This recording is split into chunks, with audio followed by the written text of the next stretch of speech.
Иргэдийн орлогыг хамгаалах, эрчим хүч түлш шатгууны аюулгүй байдлыг хангах чиглэлээр гэдэг Улсын их хурлын тогтоолын төслийг бид нараас хэлэлцлээ.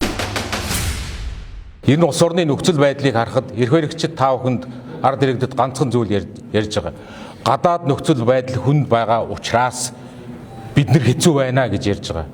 Би энэ дээр ганцхан тоо ярив. 10 жилийн өмнө 1 тонн нүүрс $30 үнэтэй, $30 хүрэхгүй үнэтэй, 1 баррел нефть $120 үнэтэй эсэргээр байсан. Гэтэл өнөөдөр харин гадаад нөхцөл байдал чинь түүхэнд байхгүй таатай үед энэ эрх баригчид ажиллаж байгаа.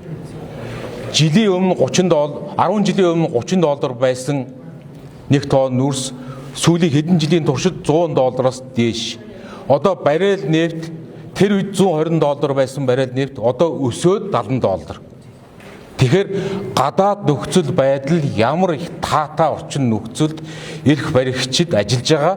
Ийм таатай орчин нөхцөлд ямар тийм таагүй эдийн засгийн буруу бодлогыг явуулснаас болж улс орныг доройтуулсан 10 жил доройтуулж байгаа сарууд одоо үргэлжилж байна.